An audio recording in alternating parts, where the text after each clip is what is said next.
The reason why my company is called KWCG is because it was a marketing genius Yeah, idea. Because it sounds like another right.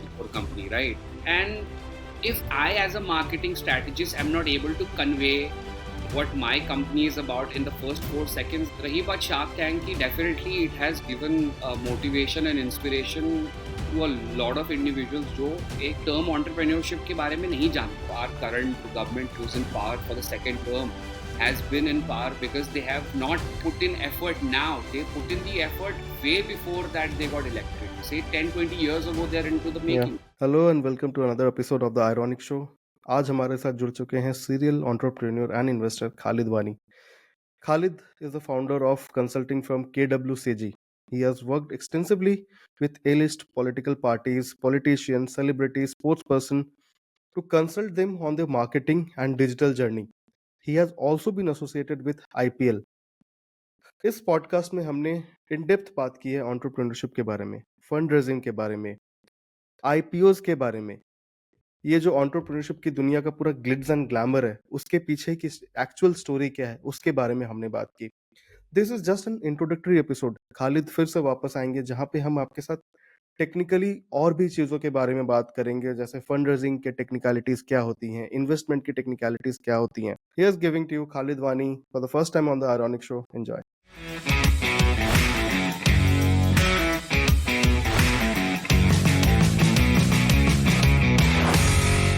Khalid भाई, आपका बहुत बहुत स्वागत है जी the ironic show पे. And I hope आपसे मैंने जितना सीखा है, आई होप कि आप जो आज हम बात करने वाले वो हमारी ऑडियंस के लिए भी बहुत ज्यादा एनरिचिंग, बहुत ज्यादा इंटरेस्टिंग रहेगा. So Khalid, given the nature of work that you are into, political consulting, so we will be touching upon a bit upon your that part of the career. We'll be also discussing a lot about entrepreneurship as an overall ecosystem, right? And obviously will be also speaking about, थोड़ा सा lighter note पे बात करेंगे, आपके interest cricket के बारे में थोड़ा बात करेंगे. सो आप can you please explain what you are a political consultant, right? You have your organization which does consultation for political parties and individuals. Since politicians in the last 10 years have started using marketing as a form of tool to reach people, Right. so this is something, that has completely changed the landscape in India. पहले वक्त अलग था क्योंकि तब खाली दूरदर्शन होता था, फिर सैटेलाइट टीवी आया, फिर इंटरनेट का ज़माना आया, तो फिर आउटरीच बढ़ गई. तो पॉलिटिकल पार्टीज को भी रियलाइज हुआ कि this is a good tool for us to now engage with our future voters, future supporters. So that is how we got into the industry. But in all, we are a consulting company which covers all forms of consulting, not just political. साधारण शब्दों में कहा जाए तो Okay. strategize हर field में करते हैं. अगर मैं स्ट्रिक्टली थोड़ा सा मैं इस पे और बात कर रहा हूँ आपसे, आप जो आप पूरी आपकी कंसल्टिंग कंपनी है उसमें सिर्फ उसमें पॉलिटिकल पार्टी वाला बात करूँ, जी. तो what percentage of your overall portfolio is the political consulting? See, it fluctuates because elections 5 साल में एक बार होते हैं, राइट? बट आपको ये चीज़ भी याद रखनी है कि हम हायर नहीं होते इलेक्शन से पहले, राइट. तो ये ऑन गोइंग प्रोसेस रहता है. तो इसको हम एक परसेंटेज में इसलिए कन्वे नहीं कर सकते क्योंकि ये ओके. वेरीड रहता है, क्योंकि इसमें इंडिविजुअल्स भी होते हैं जो probably they're hoping to get a ticket, so they're prepping up, so we are helping them to build their portfolio, their profile, their multiple things like websites, their online presence. We are also helping them with their public relations, their outreach, because now it's become a very leveled play field ground when it comes to a political party to say get someone on board as a individual who's going to represent them. So we work on the individual level also, we work on the party level also. Then there are parties which are not established, which are still in the making, which probably might not have even gotten the ticket or say the permission to operate legally. So there are such people also who come on board who haven't yet gotten the official government permission to operate as a political party. So we could say that we are also mentoring such upcoming politicians or parties or established parties also. So that's how we operate. So you could say about, say, 5% of our business definitely comes from this industry. Okay. So now, if you also look at the politicians or the political parties, they are also leveraging the new age tools, the social media. For that matter, they have now started coming on to podcasts, Hmm. right? These cabinet ministers and all that, they have started coming on to podcasts. They are, other than the obviously the traditional media, Hmm. journalism and all that, journalists and all that, going on to TV and all that, they're coming on to social media. They are trying to, I believe, make a connection with the youth, because now they also understand this is the biggest market for them to also cater to. Correct. So now when you consult for a political party or an individual, Hmm. what are the typical what do you talk about when you first try and create a marketing program for them? So what exactly they want you to do? बातें क्या होती है आपकी initially जो discussions होती हैं? देखिए, सबसे पहले तो हम उनकी वीकनेसेस पॉइंट आउट करते हैं। I get it that there is a element of fear amongst people के लोगों को लगता है कि पॉलिटिशियंस हमें डराना चाहिए, ऐसा कुछ नहीं है।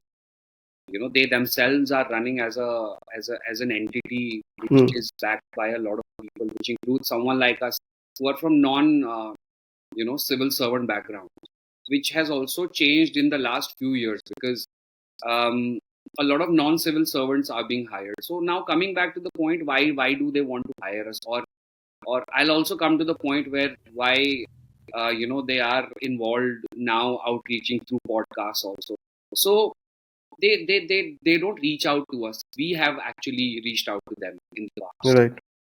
They they basically didn't feel that कि ये बहुत important है हमारे लिए कि हम सोशल मीडिया का इस्तेमाल करें, इंस्टाग्राम का या इंटरनेट का इस्तेमाल करें, पॉडकास्ट का इस्तेमाल करें। तो बेसिकली उनकी इमेज को रिवैम्प करने की ज़रूरत।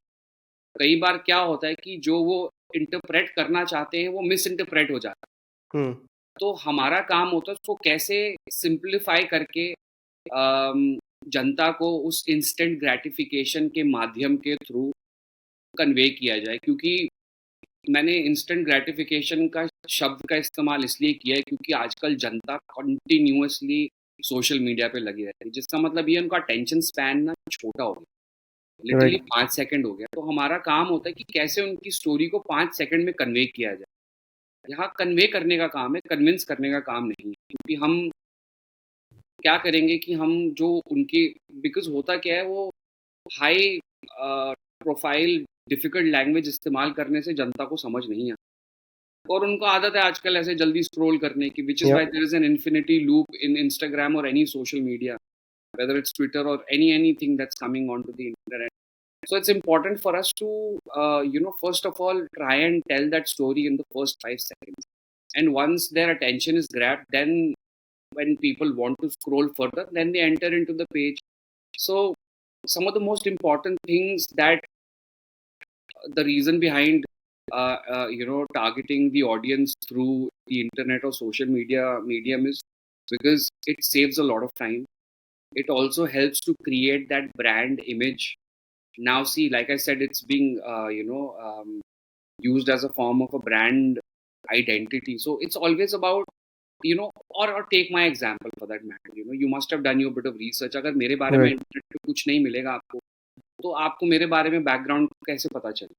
So Exactly. it's because of people like us who have to educate people by populating the internet with the right information, which could be, say, the public policies that they want to promote once they get elected, the kind of target audience they have. So if somebody is, you know, planning to fight elections in a specific zilla or city or state, then we do the data analytics, and on the basis of those data analytical points, we will do the marketing promotion or create a strategy as per that, और public relations कैसे build किए जाए कि कौन सा ज़्यादा newspaper पढ़ा जा रहा है उस स्पेसिफिक जोन में, तो उस न्यूज़पेपर के थ्रू ऑडियंस को रीच किया जाए।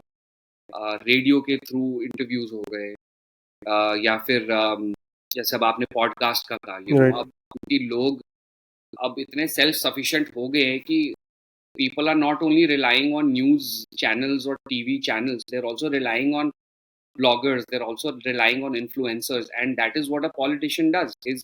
His job is to influence his future voters, so that they can have that faith in him or her, so that their aim, their potential is met. So we had Tahsin Poonawalla also on the show. Right. So he also spoke, I mean, at large about the use of social media. That, I mean, how social media is being used by the IT cells of these political parties. Uh, I don't know. I will stick out my head and I can say that most of the time when social media is used by one or the other political party or by the IT cells, it's Mm. about putting down the other party Correct. rather than Correct. taking out your own agenda to the audience, to the Mm. young people. It's more about कि इसने ये नहीं किया, वो ये नहीं कर रहे हैं, ये खराब है, राइट? तो Mm. आप इस सिनेरियो में आप लोग फिर कैसे पॉलिटिकल पार्टीज को, इंडिविजुअल्स को कंसल्ट करते हो? What do So you convey them कि so do? that's where we use this term called crisis management. So to okay. counter that, obviously, we even though लगता है लोगों को कि पॉलिटिकल पार्टीज का मेजर एजेंडा यही रहता है कि दूसरे पे कीचड़ उछाला जाए, to tell you the truth, it is not really that, because resources dedicate होती है, बहुत funding use होती है इसमें. So people, मतलब it's a double edged sword at the end of the day, internet, and at the same time, Yeah. it's a very controversial topic to discuss, that people are using their IT cells to berate the other person, but at the same time you can't really influence people with that. लोगों की अपनी भी खुद की अकल है judge करने के लिए, which is why our current government, who's in power for the second term, has been in power because they have not put in effort now. They put in the effort way before that they got elected. Say 10-20 years ago, they're into the Yeah. making. So I don't really believe in dedicating or wasting the resource in terms of pushing the opposition in terms of the negative PR.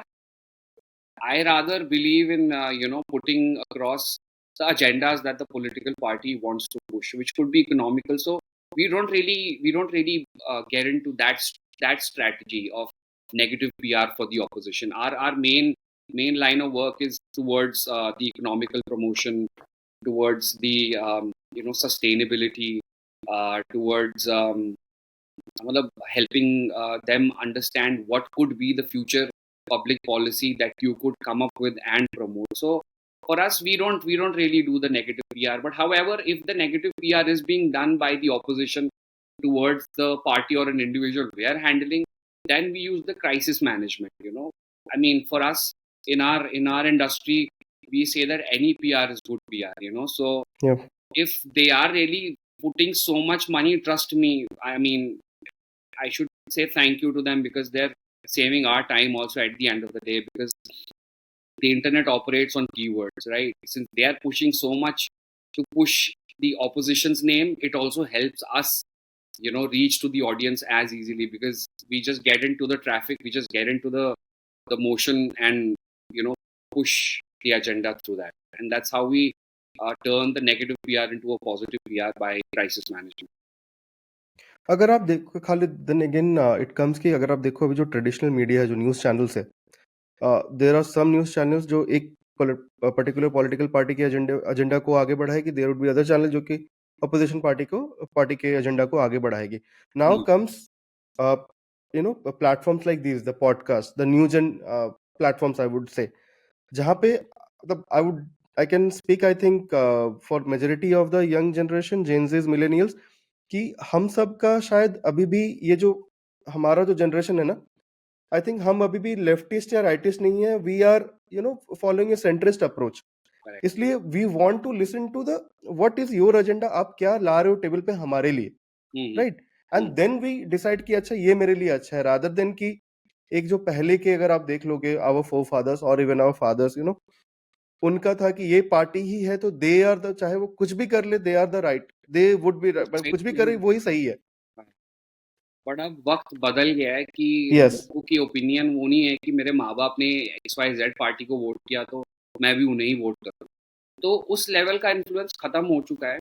और जैसे आपने कहा कि वो leftist और rightist sentiment नहीं रहा है, क्योंकि अब जो जेन जी है या बेबी बूमर्स है या जो लीगल एज है वोट करने की, वो खुद भी अपना बेसिक रिसर्च करते हैं. But at the end of the day I feel they should also put in an extra effort into understanding things like what is the government's agenda, what is the 5-year plan that they're bringing in on the table. Because the voting age of the youth has increased. The number sorry, I don't mean the age. The number of voters Yeah. in that youth bracket has gone up. So I would request them to go beyond than just that peripheral image of how big a person is or how many times you have seen his or her photos. I would say they should dig deep into it. Understand what is in plans for them in the future, and on that basis they should start voting. And why they're resorting to podcasting is because it's an easy lowest hanging fruit for them. Because Yeah. बचपन से वो लोग बड़े हुए हैं news को देखते हुए, तो उनको हमेशा पुट ऑफ लगता है, क्या लगा दिया यार घर वालों ने फिर से न्यूज़ चैनल लगा दिया। अब रही बात कि specific news channel specific parties को क्यों प्रमोट करते हैं, I cannot answer on their behalf because it's only them who will be able to Yeah. answer better. It's probably their allegiance lies with them, and it's completely all right. And because you could consider that their agendas are in alignment with the party's agenda, hence they would like to promote them. But at the same time, they're also promoting the oppositions also. By promotion it does not mean कि उनको वो ऐसी image create करते हैं उनकी online या फिर news channels में कि उन्हीं को वोट मिले, but they are also talking about others. अब ऑपोजिशन ही अगर एफर्ट नहीं डाल रही है तो जो पावर में है तो वो तो उन्हीं के लिए फायदा है ना। फिर पिछले Yep. 5 साल में या 7 साल में देखा गया है कि ऑपोजिशन बिल्कुल एफर्ट डाल ही नहीं रही। So I don't really feel that the news channels or any kind of media or strategists like us are just trying to promote the person who is the king or who is in power. I feel the opposition needs to put in more effort, with all due respect to them. That it's more. I mean, the play field is becoming highly competitive, so they need to pull up their socks, and there is more that there is to do. That's what I personally feel. Khalid, this was more about the political. अब मैं थोड़ा जो आपने बताया कि आप political consulting के अलावा, if I have to put it this way, कि जो बिग फोर्स करती है, हाँ, आपकी कंपनी भी मोर और लेस वो काम करती है, and plus the political consulting. correct. So the reason why my company is called KWCG is because it was a marketing genius Yeah. idea, because it sounds like another Right. company, right? And if I, as a marketing strategist, am not able to convey what my company is about in the first 4 seconds, then I am irrelevant. Why would anybody hire my services? So we call ourselves Garibo ka Big Four or Garibo ka KPMG, right? So we only cater to SMEs, MSMEs. We are not going to check your bank balances कि क्या आप एक specific ticket size के है तो तभी हम आपको एंटरटेन करेंगे। देखिए 80% जो जनता है वो कहाँ जाएगी? So we believe in economies of scale, and we also believe in uplifting that side of the economy which actually contributes maximum, because that's where the maximum population lies. So our consulting company does pretty much the same services. हम almost सारी same services देते हैं. So yes, we are is what I put it. I mean, with all due respect to people, गरीब का मतलब कोई negative connotation नहीं है। एक्चुअली मेरा आपसे वही अगला सवाल था, वेन्यू से गरीबों का केपीएमजी, सो डज इट जो भी कंपनी होगी, क्योंकि कोई भी अपने साथ ये कुछ वर्ड्स अपने साथ अटैच नहीं करना, गरीब, I don't want to use something that is cheap, और आप उसको इनएक्सपेंसिव बोल दो, people will go for it. When the way that they use it cheap, वो इट्स अबाउट द ओनरशिप यार। मतलब हाँ, नहीं हो आप $100 बिलियन कंपनी, नहीं हो आप यूनिकॉर्न, ये तो फैक्ट है। अगर आपको बुरा लगता तो प्लीज आप हमारे साथ काम मत करो। Sometimes you have to be a bit honest. Bluntness is very important, and that's where the growth happens. So देखो, I mean, काउंटिंग तो जीरो से ही शुरू होती है ना। तो फिर इसमें जीरो, अगर मैं अपने आप को जीरो बोलूंगा, मैं एक टाइम पे जीरो ही तो था जब मैंने शुरू किया। तो प्रॉब्ली आज मैं कहीं 100 200 कहीं तो होऊंगा, क्योंकि काउंटिंग तो अनगिनत है। So it's important for everybody to understand that Rome wasn't built in a day, and building ऊपर से नहीं बनती, नीचे से बनती। So yes, our intention is to actually create that ecosystem कि हम उन कंपनीज को हेल्प कर सके, जो कि हमने किया एक्चुअली। कोविड के दौरान हमने इतनी सारी SMEs और MSMEs को हेल्प किया डिजिटाइज करने में, जो मैं पिछले 5 से 6 साल से कोशिश कर रहा था। उनको समझ नहीं आ रही थी या कि हम क्यों जाए डिजिटल, हमें नहीं चाहिए ब्रांडिंग, हमें नहीं चाहिए फेसबुक पेज, हमें नहीं चाहिए वेबसाइट। बट 2 साल में मजबूरी ने सबको सिखाया कि भाई साहब वक्त के साथ साथ आपको इवॉल्व होना बहुत ज़रूरी है, आपको इंटरनेट की इंटीग्रेशन लेनी बहुत ज़रूरी है, क्लाउड कंप्यूटिंग। तो अब उनको ऐसे हैवी टर्म समझ आते नहीं, तो इसलिए हम आते पिक्चर में उनको उसी चीज़ को सिंप्लीफाई करके ऑनबोर्ड करने में। सो अगर उनको लगता है कि बिजनेसेस जैसे अमेज़न या फिर फ्लिपकार्ट उनको हम्म, मार देंगे कि नहीं, बट आजकल वक्त ऐसा आ गया कि उनका खुद का इकोसिस्टम रन कर रहा है healthy. They are making their own big bucks, जहाँ वो 10 रुपये बनाते थे आज वो 100 रुपये बना रहे हैं, because of digitising. And it's all thanks to the whole digital India movement. And we should also be grateful to our government how they pushed the whole UPI system. वक्त था कि शायद आप और मैं भी या हेजिटेंट थे कि हम यूपीआई यूज करें। And exactly. एटीएम्स तो अब एग्जिस्ट ही नहीं करते हैं। कार्ड एटीएम्स का यूज कहाँ है, आप बताओ ना, मतलब। है ही नहीं। वही तो मैं कहना चाह रहा हूँ आपको कि देखो, ग्लोबली हमारा जो यूपीआई का सिस्टम है, it's being appreciated at such high level that they are exactly. wanting to replicate it, and it's all thanks to the government. And today sabzi wala also has an account in a bank. So that is what determines the growth of the country. And these are many factors at play, and I believe we are doing our bit in terms of playing that important role in helping our government to do what is being told. Because as an individual and as a company, it's our moral duty also to support our country in terms of pushing the ecosystem, in terms of conveying the message that they are wanting to convey to the economy or the businesses or the individuals or the entrepreneurs. तो entrepreneurship पे कि थोड़ा politics और ये सब छोड़ के entrepreneurship की क्योंकि हम बात कर रहे हैं, जी, तो अभी इंडिया में ना कुछ टाइम से I think shark tank has fuelled that, क्योंकि राइट। ऑलरेडी शुरू हो गया था ये एक जो वेव है ना चेन एंटरप्रेन्योरशिप का, रिएक्शन, ये हाँ। शुरू हुआ था and shark tank has further posted it. वो उसने एक शायद अच्छा ही काम किया है। तो अभी आपको कहाँ पे इंडिया में ओवरऑल जो एंटरप्रेन्योरशिप का जो सिनेरियो है, स्ट्रक्चर है, where do you see it moving ahead? I would like to share a stat with you that we are the या please. third biggest country in the world जहाँ से सबसे ज़्यादा successful entrepreneurs आते हैं, after China and US. Wow. So that in itself is the answer to this question.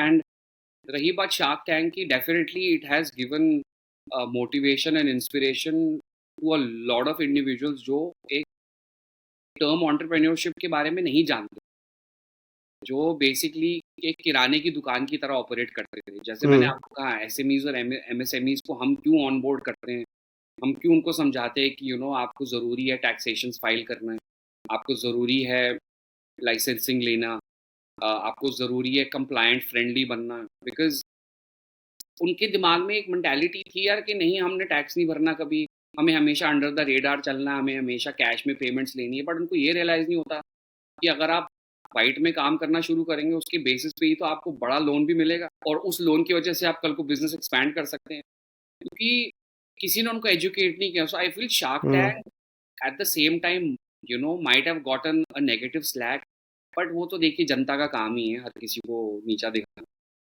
But it's a balance, it's a balance of positive and negative that creates that environmental balance. So it's healthy to criticize. So I feel Shark Tank ने definitely वो push किया है, और आपने देखा है कि कितने सारे स्टार्टअप्स आए थे पिच करने। अब ठीक है, वो एक टीवी रियलिटी शो है, उसमें एक या स्पेसिफिक फॉर्मेट फॉलो करना पड़ता है। कुछ क्वेश्चंस उठे थे कि वो बहुत सारे स्टार्टअप्स को कमिट करते हैं पैसा, बट क्या उन्होंने उनको पैसे दिए?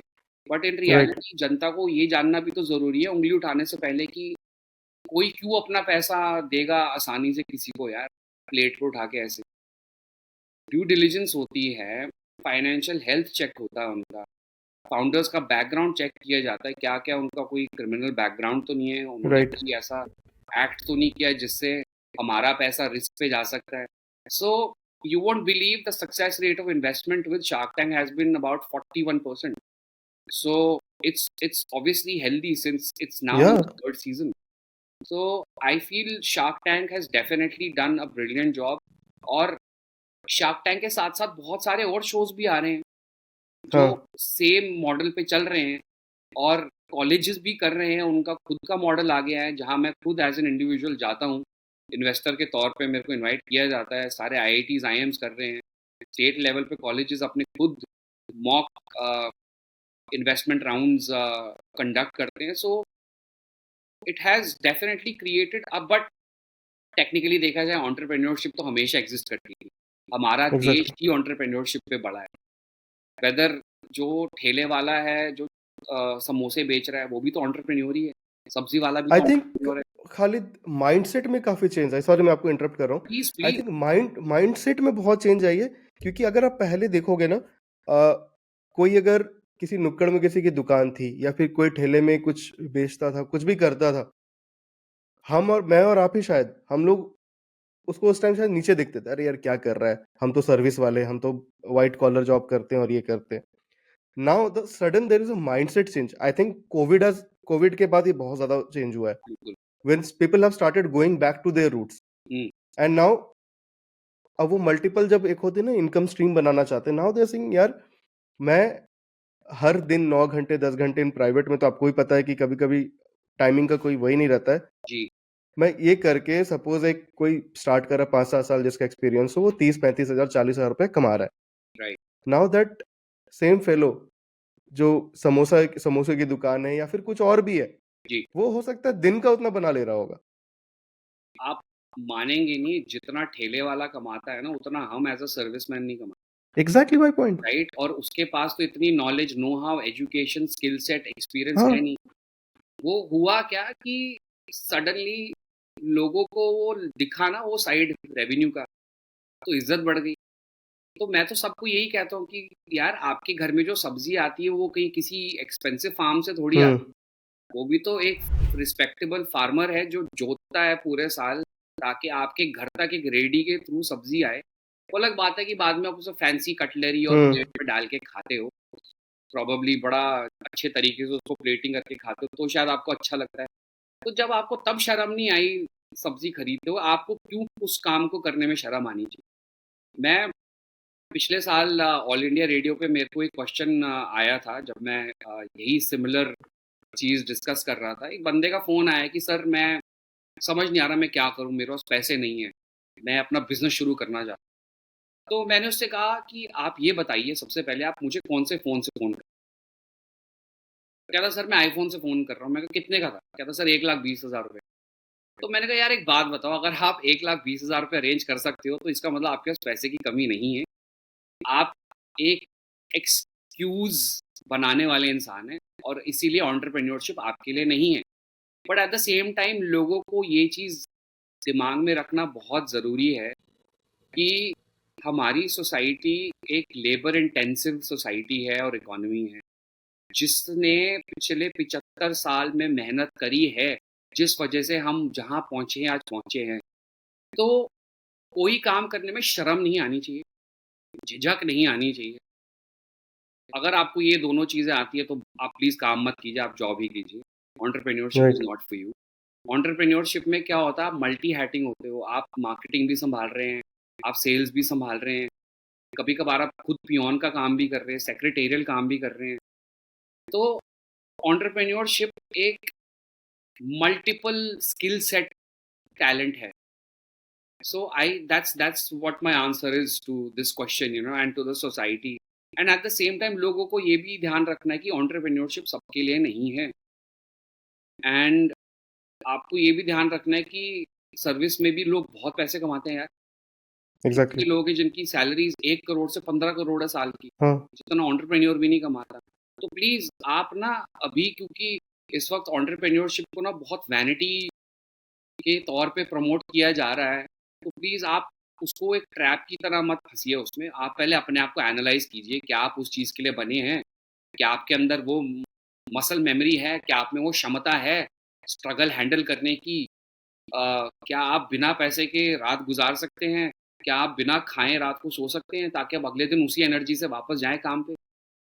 क्या आप में वो क्षमता है कि लॉकडाउन के दौरान जैसे हमने सारे एम्प्लॉयज़ को सैलरी दी, हमने रेंटल भी भरे, बट हमें पता है कि हमारी अंदर क्या हालत होगी।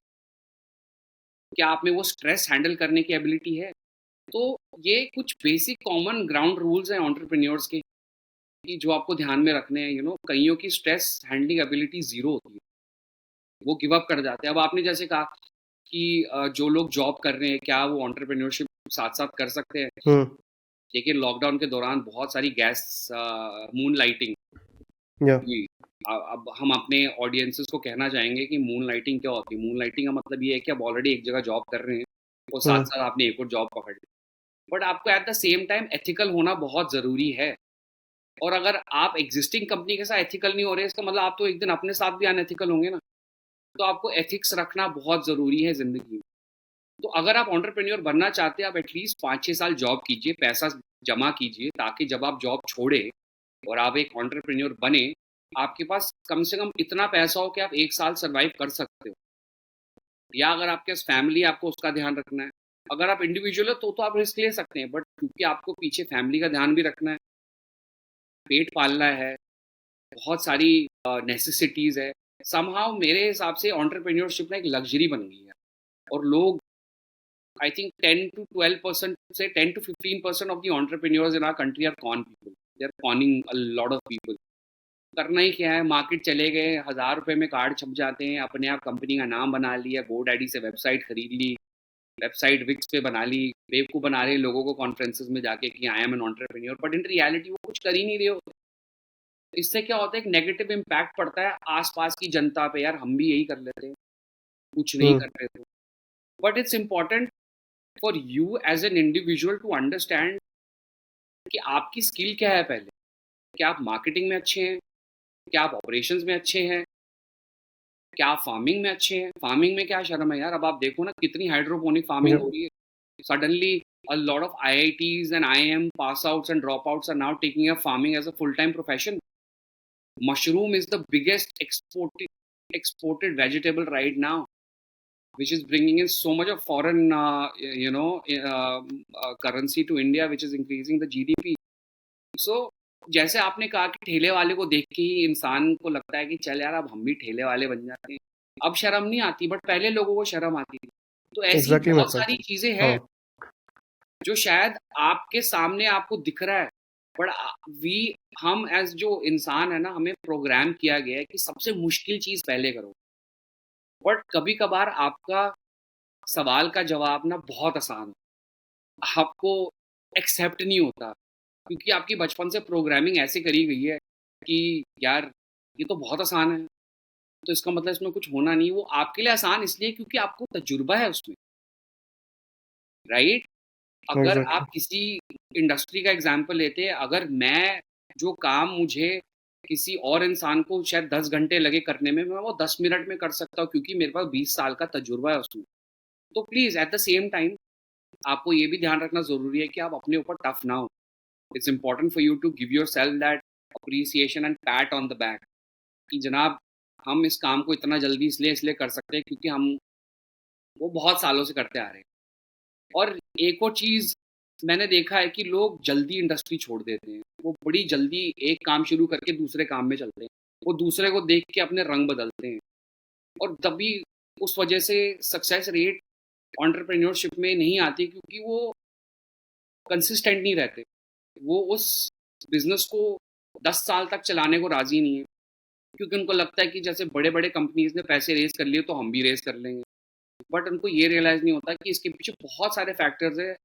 We as an investor that we look into how serious the founder is, how good the team is, उनका रेवेन्यू जनरेशन कितना है, उनके यहाँ कस्टमर बेस कितना है, उनके यहाँ सेल्स कितनी हुई हैं, और उनकी फाइनेंशियल हेल्थ कैसी है, टैक्सेशंस टाइम पे जा रहे हैं, क्या वो गवर्नमेंट कंप्लायंसेस फॉलो कर रहे हैं नहीं कर रहे हैं।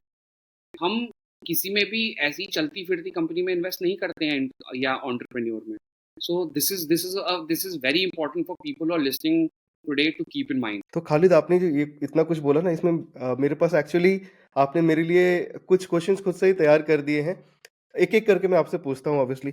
पहले आपने आपने बोला था कि एंटरप्रेन्योरशिप एक, मतलब आप हर कोई नहीं कर सकता। देयर हैज़ जी to be certain, you have to have that strength in your mind and your body also. तो मेरा एक सवाल है कि क्या entrepreneurship, are entrepreneurs born, is it a inborn quality?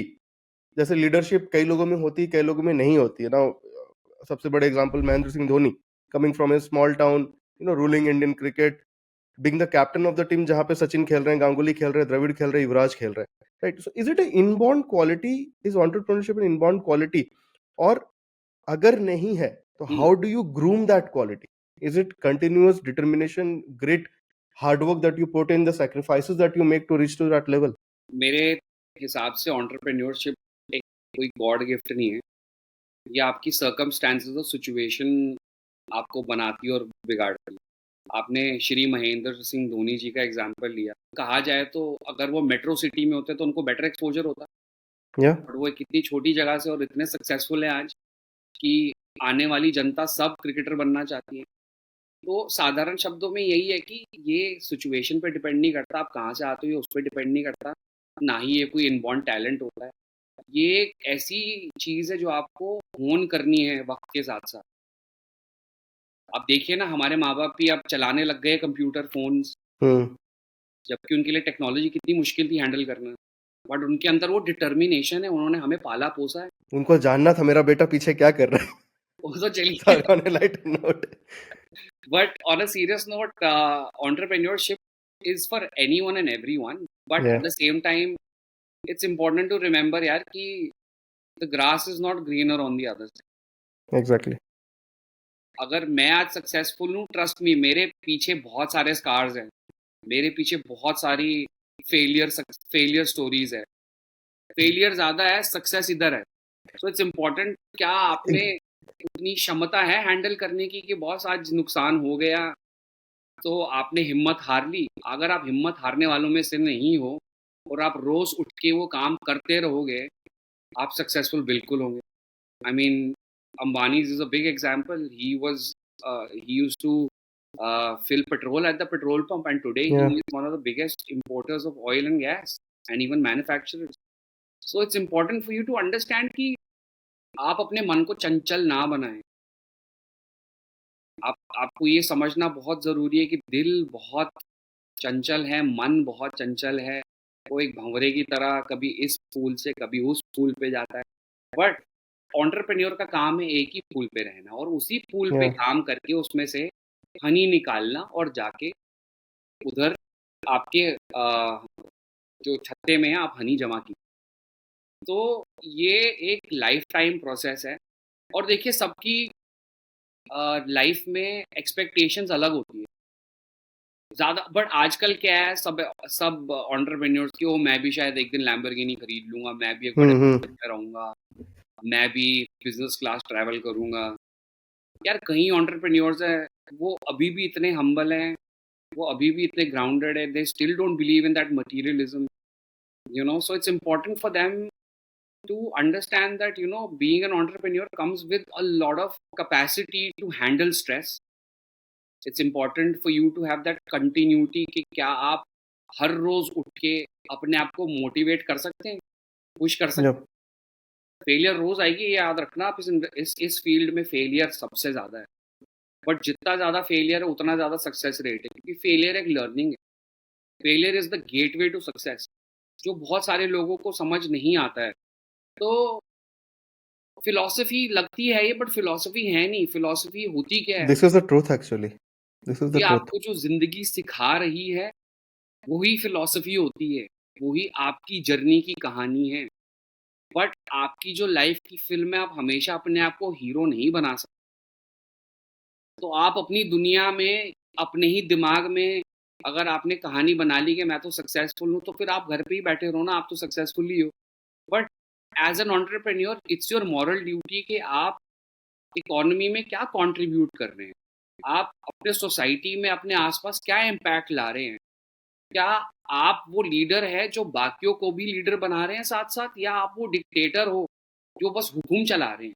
क्योंकि ज़्यादातर लोग अपनी कंपनी इसलिए शुरू करना चाहते थे क्योंकि उनमें ईगो थी, वो किसी और कॉर्पोरेट कल्चर में काम नहीं कर पाते क्योंकि वो किसी से सुन नहीं पाते।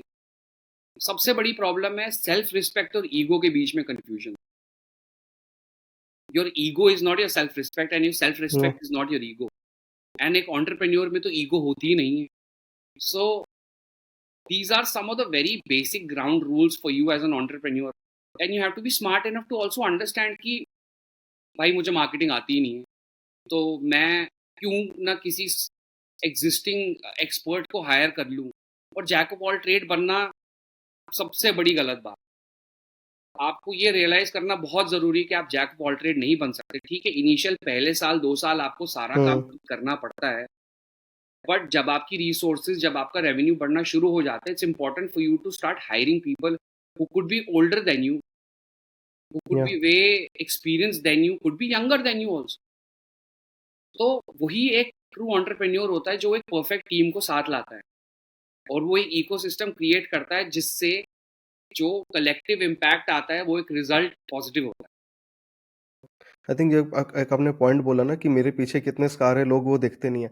आई थिंक ये लोगों का ना बहुत मतलब मेंटालिटी है कि यार ऊपर तो गुची का सूट है, अंदर भी सब कुछ अच्छा ही होगा। इट्स नॉट बिल्कुल। Like that. आपको उसके पीठ पे कितने स्कार है आपको वो कभी पता नहीं चलेगा, क्योंकि आपको सिर्फ और सिर्फ एक्सटीरियर में वो गुची का सूट और गुची का लेदर शो ही दिखेगा। बिल्कुल। ना एक इसका, लेकिन अभी अगर जैसे आपने बोला कि बहुत सारे एंटरप्रेन्योर्स ऐसे हैं जो कॉन कर रहे हैं, हाँ। वो एक महंगा कार्ड छपवा के कहीं चले जाते हैं। तो ये जो पूरा ग्लिट्स एंड ग्लैमर है हाँ। एंटरप्रेन्योरशिप का, कि बड़े बड़े इन्वेस्टमेंट्स आ रहे हैं, सडनली छोटी गाड़ी बहुत बड़ी गाड़ी हो जा रही है, हम्म। घर बड़ा हो जा रहा है, and for that matter 10 CR का डाइनिंग टेबल हो जा रहा है लोगों का। तो नहीं था उसका यार, डाइनिंग टेबल इतना महंगा है। ये, हाँ, मैं उसी पे आ रहा था। तो ये जो पूरा ग्लिट्स एंड ग्लैमर है एंटरप्रेन्योरशिप का, ये बड़े बड़े इन्वेस्टमेंट्स और बड़ी बड़ी गाड़ियों का, जी। अब इसके पीछे जो स्कार, जो हम पहले बात कर रहे थे, जो वुंड है, जो स्कार्स हैं ये, और प्लस एक और चीजें हैं जो इतनी इन्वेस्टमेंट्स भी आ रही हैं दबा के। अब शायद थोड़ा सा वो कट डाउन भी हुआ है, foreign companies like soft bank वगैरह अब थोड़ा सा कट डाउन कर रही है इन्वेस्टमेंट करने पे। तो वो क्यों है? मैं आपको नाम लेने नहीं बोलूंगा कंपनीज के, I would not go that way, but there have been companies जिन्होंने शायद इस चीज का फायदा भी उठाया है। There are people who have benefited out of it. उन्होंने अपने पैसे बना लिए, they have made the exit out of the business, and business वो खत्म ही हो गई। फिर इन्वेस्टर जो है उसका पैसा तो गया। तो और ये जो ग्लिट्स एंड ग्लैमर भी है, यही अट्रैक्ट कर रहा है लोगों को कि मैं भी एंटरप्रेन्योर बनूं, मैं भी कुछ अपना कंपनी स्टार्ट करूं। हम्म। तो अब इसका ओवरऑल कैसे, ये सिनेरियो कैसे डिफाइन हो यार, रहा है, मतलब? सबसे बेसिक है कि all that glitters and gold. ठीक है, या और जो कंपनियां एक्चुअल में इम्पैक्ट कर रही है, तो they deserve a gift for themselves ना। उन्होंने रातों रात थोड़ी Zomatos of the world create, Olas of the world create करे यार। उसने कहीं 10 साल सैक्रिफाइस करा ना, या स्कूटर पे धक्के खा खा के, पब्लिक ट्रांसपोर्ट में धक्के खा खा के। He has made it big by working hard, और she has made it big by working hard. Then because जब उनकी शेयर की वैल्यू बढ़ती है तो अब वो उनकी मर्जी है ना, वो कहाँ खर्चा करे। हम्म। बट उसी के साथ साथ कंपनीज लाइक XYZ, और आई वुड से बाईजूस, मैं सीधा ही नाम लूंगा, जिनकी वजह से इन्वेस्टमेंट में एक बड़ा ही विंटर सीजन आ गया था, जिसे हम कह रहे हैं फ्रीज हो गई थी। या क्योंकि बहुत सारे बाहर के investors are now being cautious कि हम पैसा डालें, कैसे डालें, हम इनका बैकग्राउंड चेक करना चाहेंगे, क्या ये सही में जो प्रोजेक्शन दे रहे हैं क्या वो होने वाली है।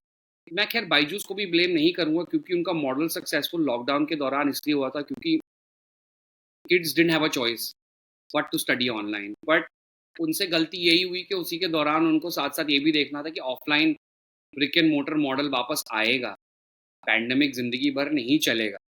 तो एक स्टार्टअप को और एक एंटरप्रेन्योर को डायनामिक होना बहुत ज़रूरी है, रिस्क असेसमेंट करना बहुत ज़रूरी है, हम्म। कंटिजेंसी प्लान रखना बहुत ज़रूरी है कि हम परफेक्ट नहीं हैं। आज नैया चल रही है तो कल डूबेगी, जब डूबेगी तो उस केस में आप क्या करेंगे। तो रही बात ग्लिट्स एंड ग्लैमर की यार, अब क्योंकि जैसे आपने कहा शार्क टैंक की वजह से बहुत हाईलाइट हुआ, ऐसा तो नहीं है कि Tatas and Ambanis of the world don't own the most expensive armoured exactly. Cars और हाँ। Travel in the private jets. उनको लेके तो कभी कोई आवाज नहीं करता, वो तो जनरेशनल बिजनेस चला रहे हैं ना, hmm. Right. So glitz and glamour है, but at the end of the day you have to realize it's hard earned by them, they have earned it, they are spending what they get as a salary. ये आपका पैसा नहीं है, ये उनका कमाया हुआ पैसा है।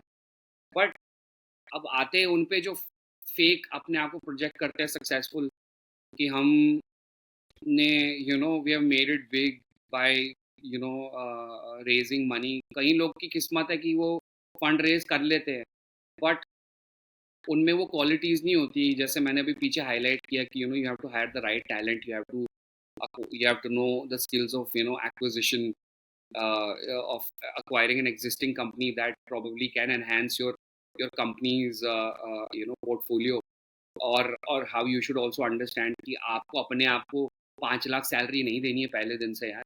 आपको वो डिस्ट्रीब्यूशन ऑफ फंड्स कैसे करने हैं, आपको वो जो रनवे मनी है वो कैसे प्लान करना है, आपके जो क्वार्टर्स है वो कैसे पैन आउट करने हैं, आपको कैसे वो गोल्स अचीव करने हैं।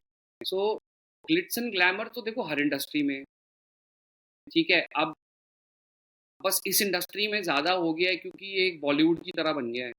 या पहले सब लोग हीरो और हीरोइन बनना चाहते थे, अब सब एंटरप्रेन्योर बनना एंटरप्रेन्योर बनना चाहते चाह रहे हैं। हैं, राइट। और सब पहले शाहरुख खान, आमिर खान, सलमान खान, संजय दत्त साहब बनना चाहते थे, बट अब सब अश्नीर ग्रोवर जी, अमन गुप्ता, अनुपम मित्तल बनने का। Exactly I right. थिंक एक पॉजिटिव भी है, एक पॉजिटिव वे भी है, but then you have to look at it that way. आप हमेशा ये मत देखो कि आज वो पीएम के साथ डिनर कर रहे, वो 10 साल उनकी पीछे का भी वो 10 साल देखो, जहां बिल्कुल। वो हर एक घर पे जाके, एक दरवाजे पे जाके शायद डिलीवर कर रहे होंगे। आपने शायद उनके मुंह पे दरवाजा बंद कर दिया होगा। और रोज ही वुड दाल हैव चावल कॉल्ड नहीं यू। खाया होगा, ट्रस्ट मी। एग्जैक्टली। रोज ऐसा नहीं है कि रोज कहीं फैंसी रेस्टोरेंट्स में जाके खाना खा रहे थे, या उन्होंने वो अर्न किया है, वो आज रेलिश कर रहे हैं उस वक्त को जो उन्होंने डाला। पर जनता की प्रॉब्लम पता है क्या है, वो ना फिनिश फिनिश लाइन देखती है, वो स्टार्ट हाँ लाइन नहीं देखती। उनको बस फाइनल प्रोडक्ट दिखता है, उनको लोगों को जर्नी नहीं दिखती कि यार उसमें कितनी मेहनत लगी, कितनी बार रोया होगा इंसान, कितनी बार उसके दोस्तों ने उसका साथ छोड़ा होगा, कितनी बार फैमिली ने कहा कि अबे क्या कर रहा है यार, जाके जॉब कर लेता इससे अच्छा। बट नहीं, उसने वो डिटर्मिनेशन हमेशा अपने मन में बनाई रखी कि एक दिन ज़रूर आएगा कि मैं वो माइलस्टोन अचीव करूँगा। तो शाहरुख खान साहब भी कहते हैं ना, गुर्बत में आपकी बात की कोई वैल्यू नहीं होती, और जब आप सक्सेसफुल होते हो, आप बकवास भी बोलते हो तो वो भी वैल्यूबल तो हो वो जाता बम्पर स्टिकर बन जाता है। है। तो बस वही बात है, हाँ। मेहनत तो करो तो सही जरूर। एक्चुअली खालिद, मेरे पास ना आपके लिए कुछ और सवाल थे, बट क्योंकि अभी आपसे इतना कुछ मुझे लग रहा है, इतना कुछ मैं निकाल सकता हूँ, इतना कुछ सीख सकता हूँ, अब मेरी ऑडियंस सीख सकती है, तो मैं थोड़ा अपना क्वेश्चन का पैटर्न चेंज कर रहा हूँ प्लीज इन टर्म्स की। रादर देन मैं आपसे जेनरिक चीजें पूछूं, मैं कुछ आपसे टेक्निकल चीजें पूछूंगा regarding investment and entrepreneurship. Please please. So my first thing is कि आप एक एंटरप्रेन्योर भी हैं, एक इन्वेस्टर भी हैं, जी। राइट? सो जब एक एंटरप्रेन्योर को पैसा उठाना होता है, when is looking to raise fund, hmm, what exactly is required from an entrepreneur? And इसका सेकंड पार्ट है, हम्म, जब एज एन इन्वेस्टर आप हम्म, किसी एंटरप्रेन्योर को पैसा दे रहे हो अपना, या देना चाहते हो, या फिर डिस्कशन में हो, hmm, what all do you look at? एक इसका तीसरा कुछ पार्ट भी मैं आपको पहले ही पूछ लेता हूँ। प्लीज। जब वो पैसा आपने दे दिया हाँ जी। एंटरप्रेन्योर को, where he is suppose to spend that, और where he should spend that money? देखिए, पहली बात, इन्वेस्टमेंट रेज करना तो बच्चों का खेल बिल्कुल भी नहीं है। राइट। और आपको ज़रूरी नहीं है कि आप इन्वेस्टर पे ही रिलाय करें, आप बैंक से भी तो लोन उठा सकते हैं। तो मेरा सबसे पहला सवाल एंटरप्रेन्योर से या स्टार्टअप से यही होता है, क्या आपने बैंक में लोन अप्लाई किया कभी? वो कहते हैं नहीं। तो मैं उनसे पूछता क्यों? कहते क्योंकि इन्वेस्टर है। मैंने कहा अच्छा, आपने, शायद आपको लगता है कि एक इन्वेस्टर से पैसे रेज करना शॉर्टकट है। It's not. तो मेरा यही होता है, जब वो एंटरप्रेन्योर अपने ऊपर भरोसा ही नहीं करता कि मैं लोन पे पैसे उठा के चुका सकता हूँ, तो मैं क्यों अपने पैसे। फर्क यही है कि उधर वो इंटरेस्ट पे उठा रहा है, मैं यहाँ पे इक्विटी पे उठा रहा हूँ और पैसे दे रहा राइट। हूँ, राइट। और आते हैं कि कुछ वाइटल पॉइंट्स क्या है जो मैं देखता हूँ उस कंपनी में पैसे डालने से पहले। ये थोड़े टेक्निकल टर्म्स है, जैसे आपने कहा यस प्लीज। है ना, प्लीज। कि उनका मार्केट पोटेंशियल क्या है, जो क्या उनके प्रोडक्ट की मार्केट में डिमांड है कि नहीं है, जो वो सर्विस दे रहे हैं, क्या वो बिजनेस स्केलेबल है कि नहीं है अगले 10 साल में, क्या जो मैंने पैसे डाले मेरे वो मल्टीप्लाई होंगे उस मार्केट पोटेंशियल के बेसिस पे, और वो क्या यूनिक वैल्यू प्रपोजिशन ला रहे हैं उस मार्केट में, कि एक प्रॉब्लम एग्जिस्ट करती है, उसका सोल्यूशन क्या वो एनहांस कर रही है उस सोसाइटी को, क्या वो इम्पैक्ट वो ला रही है। सो क्या वो अपने कंपेटिटिव को वो एज दे रहे हैं अपनी प्रोडक्ट और सर्विस से। एंड पहले से ही मैं कह रहा हूँ, मैं कंपनी में ही नहीं बट एक फाउंडर और उसकी टीम में भी इन्वेस्ट करता हूँ कि उनकी तजुर्बा क्या है, उनका स्किल क्या है, उनका ट्रैक रिकॉर्ड कैसा रहा है, क्या वो पहले 4-5 कंपनियाँ चला के छोड़ चुके हैं। जैसे हम कभी जॉब इंटरव्यू लेते हैं, तो हम देखते हैं ना कि इन्होंने कहीं 3-4 कंपनियाँ तो नहीं बदली है, तो ये इस बंदे पे तो रिस्क है। तो Yeah. ऐसी चीज़ें देखी जाती है और उनकी ट्रैक्शन भी देखी जाती है कि मार्केट में उनका ट्रैक रिकॉर्ड कैसा रहा है, उन्होंने क्या माइलस्टोन्स अचीव करे हैं, you know. That does not mean कि उनको अवार्ड्स मिले हैं, बट Hmm. ट्रैक्शन से ये मतलब है कि उनकी अचीवमेंट पिछले साल 1 करोड़ का टर्नओवर था, अगले साल 2 करोड़ का है, क्या उसके अगले साल ट्रैजेक्टरी ऊपर गई है, slow and steady. So these are some of the things. और जो उनका बिज़नेस मॉडल है, क्या वो मार्केट का डेटा दिमाग में रख के बनाया गया है या उसने अपने मन से ही बना दिया है? So it's important to understand that they have a good, healthy business model. Their financial health is something that we look at. Ki have they been paying their taxes on time? Has every transaction gone through the banking system? We also check their balance sheets. We also check their income statements. Where is the money that they have got is being spent on? कहीं वो lavish dinners या फिर trips पे, travels पे तो नहीं उड़ा रहे। अगर बिजनेस रिलेटेड ट्रैवल है, क्या वो बिजनेस क्लास में जा रहे हैं, क्या वो 5 स्टार्स में रह रहे हैं? अगर वही काम रेगुलर इकोनॉमी ट्रिप में हो सकता है और आप एक 2 स्टार होटल में रह सकते हैं, आपका मेन मुद्दा तो काम करने से है। आपका Yeah. मुद्दा वो सेल्फियाँ लेना नहीं है बिज़नेस क्लास में एक शैंपेन का ग्लास हाथ में होल्ड करके। एंड अनदर पॉइंट इज़ कि क्या आपने मार्केट ट्रेंड स्टडी करे हैं? क्या आपका प्रोडक्ट ज़्यादा जल्दी तो नहीं आ गया मार्केट में? जैसे एरोस्पेस को लिया जाए, अगर कोई एरोस्पेस स्टार्टअप अभी आ रहा है तो मेरे हिसाब से तो they are too early. But at the same time because aerospace logistics is the future. So अगर वो अभी नहीं शुरू करेंगे तो 10 साल बाद शुरू करने का कोई फ़ायदा नहीं है ना, क्योंकि वो तब तक उस लेवल पे पहुँच नहीं पाएँगे। और और क्या रिस्क फैक्टर्स है हमारे, क्योंकि ऐसा नहीं है कि अगर हमने एक कंपनी में इन्वेस्ट किया तो वो हमेशा प्रॉफ़िटेबल होगी। तो हम Yeah. हमेशा अलग-अलग कंपनीज़ में पैसा इन्वेस्ट करते हैं, जिसमें से प्रोबेबली 2 या 3 कंपनियाँ सक्सेसफुल होती है, जो हमें बाकी कंपनीज़ के लॉसेस रिकवर कर देती है। और पहले भी मैंने पॉइंट छेड़ा था कि स्केलेबिलिटी की, क्या कितनी जल्दी वो स्केल हो सकता है बिज़नेस। कहीं कंपनीज़ ऑपरेशन हेवी होती है, कहीं कंपनीज़ Hmm.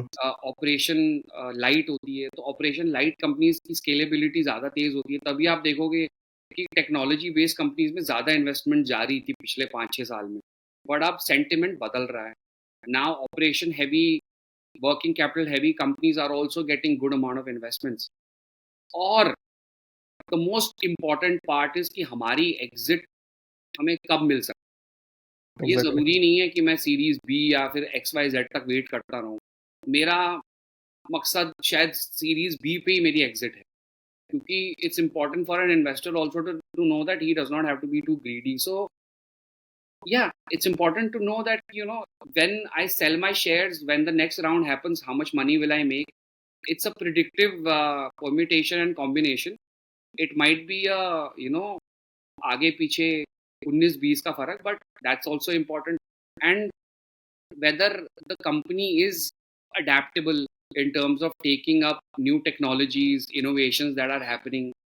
Um, क्या वो अब जैसे AI is taking over, are they healthily using artificial intelligence to enhance their productivity? Many other points like जो मैं कंप्लायंस को लेके बार बार कंटिन्यूसली Hmm. बोल रहा हूँ कि अगर आप गवर्नमेंट के हिसाब से नहीं चलेंगे तो सॉरी, हम तो नहीं आपको लेंगे at no cost. So it's important to be regulatorily friendly. It's also important to be customer centric, कि जो आपका कस्टमर आपको फीडबैक दे रहा है, क्या आप उसको कंस्ट्रक्टिव फीडबैक के तौर पे ले रहे हैं और उस हिसाब से आप अपनी कंपनी में चेंजेस ला रहे हैं कि नहीं ला रहे हैं। क्योंकि हमेशा रिवर्स इंजीनियर किया जाता है प्रोडक्ट, और Yeah. कंज्यूमर के शूज़ में से उसको तजुर्बा लेके आप अपने प्रोडक्ट को डेवलप करते हैं। So all in all these are the most important things, and it's also important to have your personal values and principles which play a vital role in you running that company. So I think इस discussion को I think हमें यहाँ पे stop करना चाहिए खालिद, क्योंकि नहीं तो बहुत ज़्यादा टेक्निकल हो जाएगा बहुत ही, क्योंकि अभी जस्ट होनासा मामाअर्थ का आईपीओ हुआ। ओ यस सो बहुत सोशल मीडिया पे हर तरफ ही छाया हुआ है अभी, जी राइट? एंड मोर और लेस आई थिंक गजल अलग वरुण अलग के रील्स की वजह से भी मामाअर्थ बहुत ज्यादा ऊपर रहता है सीईओ में भी। तो अभी हमने देखा हाल फिलहाल में, आई थिंक 2 साल पहले ही नायका का आईपीओ हुआ, हम्म उससे कुछ टाइम पहले पेटीएम का आईपीओ हुआ, अभी जी होनासा का हुआ। सो ये जो आईपीओज हो रहे हैं, जो यूनिकॉर्न्स जब जो आईपीओज के लिए जा रही हैं, so what is the exactly reality behind that? क्योंकि कई सारे आईपीओज बड़े बड़े कंपनीज के यूनिकॉर्न्स को टैंक भी हुए हैं, बिल्कुल हुए जो एक्सपेक्टेशन था वो मीट नहीं हो पाया, पेटीएम बिल्कुल फॉर दैट मैटर। बिल्कुल तो ये आईपीओ का फंडा क्या है और क्यों ये टैंक हो रहे हैं? यार ये बस ना फेयर ऑफ मिसिंग आउट है मेरे हिसाब से। अब माफ़ी चाहूँगा अगर उन उन स्टार्टअप्स को बुरा लगता है मेरी बात। इट्स नॉट ऑलवेज इम्पोर्टेंट कि यार आपको एक पब्लिक आईपीओ से ही पैसे, पब्लिक ऑफरिंग से ही पैसे रेज करने हैं। आप एग्जिस्टिंग राउंड्स भी हाई चला सकते हो। सो हो क्या Yeah. रहा है कि क्योंकि ये ना एक नया ट्रेंड बन गया है, आप समझ रहे हो कि हम अब आईपीओ निकालेंगे और हम आईपीओ से पैसे कमाएंगे। पेटीएम हम्म को देखो क्या हुआ। आई मीन मामा अर्थ का ही आप एग्जांपल ले रहे हो, कईयों ने आईपीओ निकालना था बट वो लोग डिले करते जा रहे हैं। And it's very important to understand that just because companies like Tata's and Ambani's or Birla's of the world are up there in the stock market doesn't mean that you also need to. It is important, definitely. You please do it, but do it at the right time. Maybe you are too early and too excited to scale your business in terms of raising the public funds to raise that fund. But you also need to understand क्या आपका product वर्दी है IPO के, right? क्या so what is आम जनता आपका share खरीदना चाहती है? क्या पता आप ऐसी चीज बेच रहे हो जो कल बिकेगी ही नहीं, फिर क्या करोगे? फिर तो सो आपकी व्हाट कंपनी इज द जाएगी। Right time to go for IPO? Sorry, What would the right time to go for an IPO? like I said, factors like the kind of product and services that you have, are they going to sustain and survive for the next 10 years? Because shares तो नहीं है ऐसा कि आपने आपने share बेच दिए और फिर आपकी वैल्यू, मल्टीपल फैक्टर्स है। It's also Hmm. the Indian economy. It's also the geographical position. It's also how you're scaling your company. अगर आपका प्रोडक्ट में इतना दम नहीं है जो अगले 10 साल बाद एग्जिस्ट ही नहीं करेगा, ज़रूरी नहीं है कि आज जो हम मेकअप यूज़ कर रहे हैं वो कल, अब धीरे धीरे नया ट्रेंड शुरू हो रहा है, अब लोग मेकअप Yeah. यूज़ करना ही छोड़ रहे हैं। They all want to look natural now. So what would you do in that scenario? So one of the very basic thing that I said is कि आपके प्रोडक्ट में कितना दम है, आपकी सर्विस में कितना दम Hmm. है। अब जोमेटो की सर्विस तो जिंदगी भर चलेगी ना, डिलीवरी मॉडल तो सबको चाहिए ना। People have gotten comfortable and lazy at home at getting their food delivered eight just a click of a button. So these are some of the very factors, and how much are you contributing towards your growth, revenue, your profits? वो Hmm. जो आपकी projection है 5 से 10 साल की, उसके basis पे आपको फिर आईपीओ निकालना चाहिए। मेरा एक जो सवाल मैंने पहले भी छोड़ दिया था, अभी मैं दोबारा वो ला रहा हूँ, क्योंकि हम जी थोड़ा सा टेक्निकल डिटेल्स में जा रहे थे। जी हमने अब तक जब हम एंटरप्रेन्योरशिप की बात कर रहे हैं, आई थिंक जितने भी ये मेजर कंपनीज हैं, बेट, बोट और Honasa, I think most of them are concentrated in the metros, hmm right? Bombay, Delhi, Bangalore, Chennai, Calcutta. Calcutta भी शायद उतना नहीं। हम्म Now, what about the tier 2, tier 3 cities? Now, speaking from my own, experience, I have my friends who have moved to, who have moved back to their roots. उन्होंने अपना 5-7 साल पहले अपना business खड़ा किया, one is into organic foods and all that, and it's a bootstrap business. आपको भी पता है कि बूटस्ट्रैप बिजनेस चलाना कितना मुश्किल है, no funding in everything. So they are completely relying on their revenue and the sales of their products. Hmm Obviously, Covid ने आके थोड़ा पुश दिया है, and now the market is also picking up. Then I have one of my friend from school, जिन्होंने साड़ी का business, handicraft sari का business शुरू किया in Patna. So now we are seeing a lot of, you saw in Shark Tank, hmm Jhaji Achar, Jhaji pickles का जो आया था, जी and shark tank में आने के बाद उनकी भी बिजनेस काफी बढ़ गई है। नाउ ये टियर 2, टियर 3 सिटीज में भी हम देख रहे हैं सडन राइज है।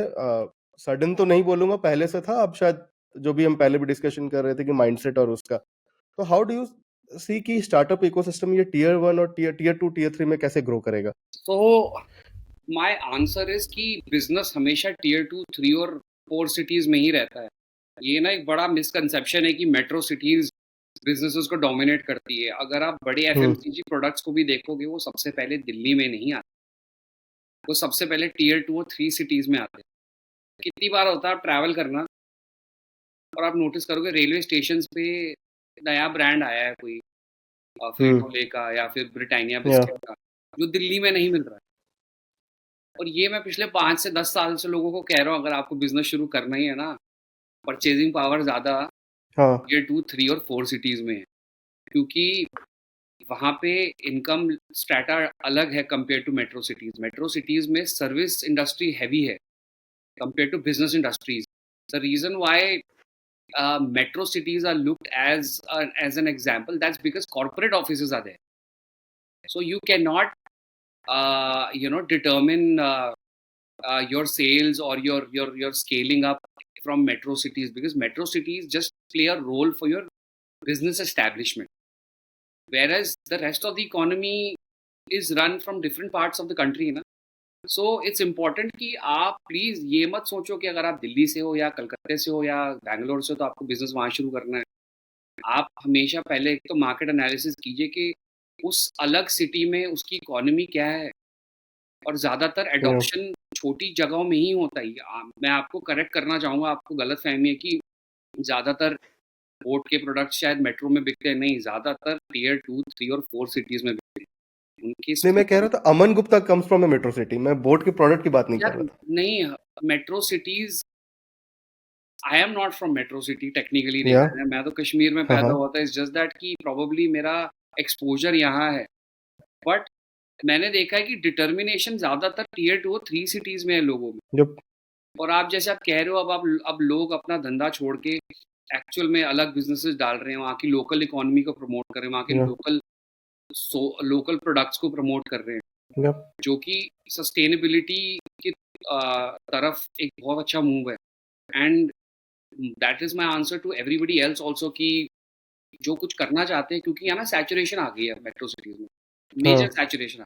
तो it's important now to explore other parts of the country too, because that is where the maximum potential lies, because उनको भी मेट्रो आना पड़ता है शॉपिंग करने यार, तो आप उनके पास पहुंच जाओ। Now slowly Zomatos and Olas of the world are also expanding into tier 3 and 4 cities because they realize the potential is there. So वही वक्त की बात है यार। देखो ना, कभी कभार क्या होता है, टोयोटा वही सेम मॉडल इंडिया में लॉन्च नहीं करती जो बाहर लॉन्च करती है, राइट। उनकी भी एक अंडरस्टैंडिंग होती है कि अब वक्त आ गया है, समझो, उस पिकअप ट्रक को लॉन्च करने का। पिकअप ट्रक तो इंडिया में एग्जिस्ट ही नहीं करते थे, नहीं है, सडनली हर किसी के पास पिकअप ट्रक, क्योंकि अब इंडिया रेडी थी, right. That is why whether it was the airline boom और it was the aggregation model boom, or it was the SaaS boom, or in the last 2-3 years whether it was the whole crypto blockchain boom. So I wouldn't say it's just restricted to cities, it's also restricted to the economical, the geographical, the global trend, because on that basis also we have to predict, because somewhat now because of the internet we are at par and at the same level as the international economy. So we should consider operating on all different levels. कई बार क्या हो सकता है कि you can keep your head office in Delhi because corporates are here, and then you can operate out of different cities also. So that's my answer to that question. आप IPL से भी जुड़े हुए थे कि हमने पहले बोला था थोड़ा हम आपका क्रिकेट का भी इंटरेस्ट उस पे भी टच ऑन करेंगे। So what exactly were we doing with IPL? So we were handling brand communication, marketing, sponsorship management, advertisement, public relations.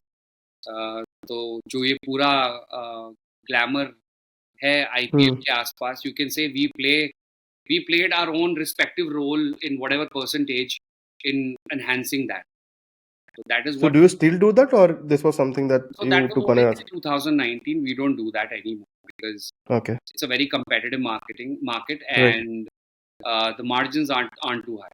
They aren't. तो गोइंग बैक टू थोड़ा आईपीएल से मैं थोड़ा एक दो जी सवाल और हैं मेरे। जी जब when you are associated with IPL, hmm so मैं आपसे कोई नाम लेने के लिए ऑब्वियसली नहीं कहूंगा, व्हाट वर द हाईएस्ट, जैसे क्योंकि आप स्पॉन्सरशिप संभालते थे, so there were title sponsors, obviously उनका सबसे ज्यादा ही स्पॉन्सरशिप अमाउंट होगा, hmm and then there were jersey में किसी के हाथ में होते, किसी के पीठ में होते। हम्म तो ये जो डिफाइन स्पेस कैसे डिफाइन करते थे कि इस स्पॉन्सर को यहाँ पे दिया जाएगा, and what would be the highest and the lowest value of sponsorship in so IPL?